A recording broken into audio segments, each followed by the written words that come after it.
Live cities की night bulletin दिन भर बिहार में आपका स्वागत है। मैं गरिमा भारती। बड़ी खबर सियासी गलियारे से। एफआईआर दर्ज होने पर तेजस्वी ने बिहार सरकार को दी चुनौती।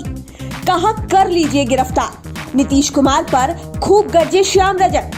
तेजस्वी की चुनौती पर जेडीयू ने किया पलटवार तो बीजेपी ने साधा निशाना। बोले चिंता मत कीजिए, जेल तो जाना ही है। बीजेपी के मंत्री ने कहा सभी वादे करेंगे पूरे।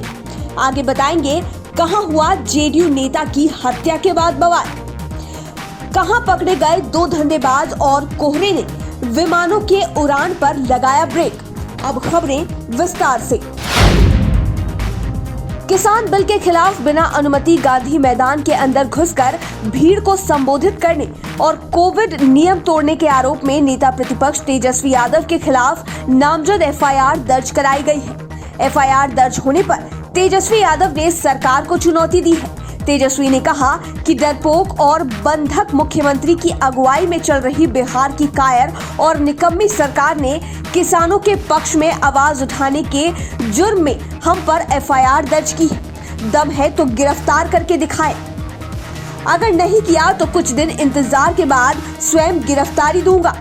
किसानों के लिए एफआईआर क्या, अगर फांसी भी देनी है तो दे दीजिए। तेजस्वी यादव पर केस होने पर भड़के राजद के वरिष्ठ नेता श्याम रजक ने कहा कि हमें इस एफआईआर से चिंता नहीं है। इस तरह के गीदड़ भभकियों से राजद डरने वाला नहीं है। हमने कई बड़े बड़े तानाशाहों को देखा है। कृषि बिल जब तक वापस नहीं होगा हमारा आंदोलन जारी रहेगा। हम जेल जाने के लिए तैयार हैं। वो जनता के लिए लड़ते रहेंगे। तेजस्वी यादव पर जेडीयू ने चौतरफा हमला करते हुए उन्हें ढोंगी तक कह डाला।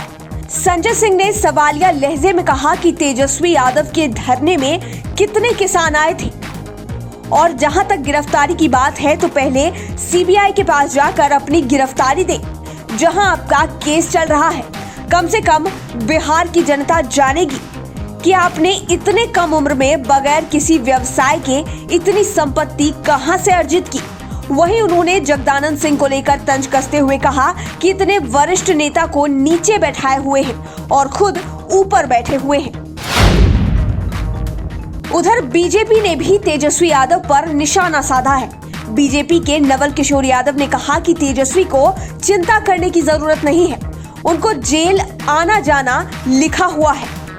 आज नहीं तो एक महीने बाद कभी तो गिरफ्तार होंगे ही। अभी कोरोना के कारण बचे हुए हैं। दूध के दांत भी नहीं टूटे और 32,000 करोड़ के मालिक कैसे बन गए।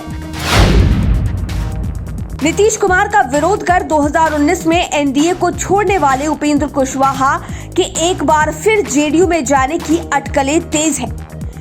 कहा तो यह तक जा रहा है कि उन्हें बिहार में मंत्री बनाया जा सकता है। 2020 के विधानसभा चुनाव से पहले उपेंद्र कुशवाहा महागठबंधन से भी अलग हो गए और असदुद्दीन ओवैसी की पार्टी के साथ गठबंधन कर मुख्यमंत्री के उम्मीदवार बन गए। हालांकि विधानसभा चुनाव में भी उपेंद्र कुशवाहा पराजित हुए और उनके राजनीतिक भविष्य को लेकर अब सवाल खड़े हो चुके हैं। ऐसे में 2 दिसंबर को नीतीश कुमार के साथ उनकी मुलाकात के बाद माना जा रहा है कि राजनीतिक तौर पर अप्रासंगिक हो चुके उपेंद्र कुशवाहा अपनी पार्टी का विलय जेडीयू में कर घर वापसी कर सकते हैं।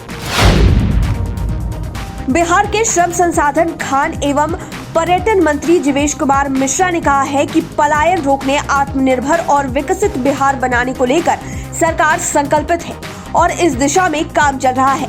सरकार 19 लाख रोजगार देने के अपने वादे को पूरा करेगी।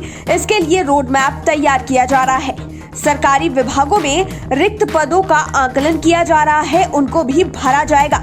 वहीं बिहार में पर्यटन, विशेषकर धार्मिक पर्यटन की अपार संभावनाएं हैं। इसे हकीकत बनाने के लिए सरकार कदम उठा रही है।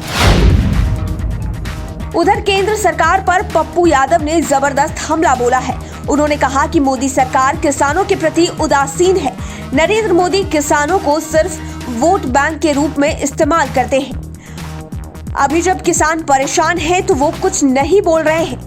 अगर कृषि बिल को सरकार वापस नहीं लेती है तो वह सड़क पर उतरकर आंदोलन करेंगे।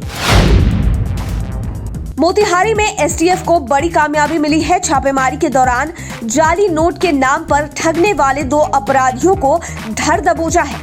पकड़े गए अपराधियों में पूर्वी चंपारण के कोटवा थाना क्षेत्र के कराडिया का मुरारी यादव और मुजफ्फरपुर के मोतीपुर थाना क्षेत्र के बरजी का दीपक कुमार शामिल है। दोनों को पुराने बस स्टैंड मोतिहारी से गिरफ्तार किया गया है। मुरारी यादव पैक्स अध्यक्ष भी रह चुका है। उसकी निशानदेही पर पूरे नेटवर्क को खंगाला जा रहा है। खगड़िया में जेडीयू नेता को अपराधियों ने गोली से भून डाला। घटना बिलदौर थाना क्षेत्र के बाबा बासा के पास की है, जहां मॉर्निंग वॉक के लिए गए जेडीयू के बिलदौर प्रखंड के पूर्व उपाध्यक्ष और पूर्व पंचायत समिति सदस्य नरेश राम को पीडब्ल्यूडी रोड पर अपराधियों ने घेर कर गोली मार दी। इसके बाद इलाके में सनसनी फैल गई। स्थानीय लोगों ने उन्हें अस्पताल में भर्ती कराया, जहां डॉक्टरों ने उन्हें मृत घोषित कर दिया। जेडीयू नेता की हत्या से आक्रोशित लोगों ने जमकर हंगामा किया और सड़क जाम कर आगजनी की। बिहार में ठंड के साथ साथ अब कुहासे का भी असर दिखने लगा है। घने कोहरे के कारण पटना एयरपोर्ट पर विमानों की लेट लतीफी जारी है। कई विमान देरी से पहुंच रहे हैं, वहीं कुछ विमानों को डाइवर्ट करना पड़ रहा है। सुबह में विजिबिलिटी 400 मीटर होने के कारण विमानों को लैंडिंग में देरी हो रही है। विमानों की लैंडिंग और टेक ऑफ के लिए 1000 मीटर की विजिबिलिटी होनी चाहिए। लाइव सिटीज के नाइट बुलेटिन में फिलहाल इतना ही। खबरों की दुनिया से अपडेटेड रहने के लिए आप हमारे साथ बने रहिए। हमारे चैनल को सब्सक्राइब करिए और साथ ही साथ फेसबुक पेज पर भी हमें जरूर लाइक करिए। धन्यवाद।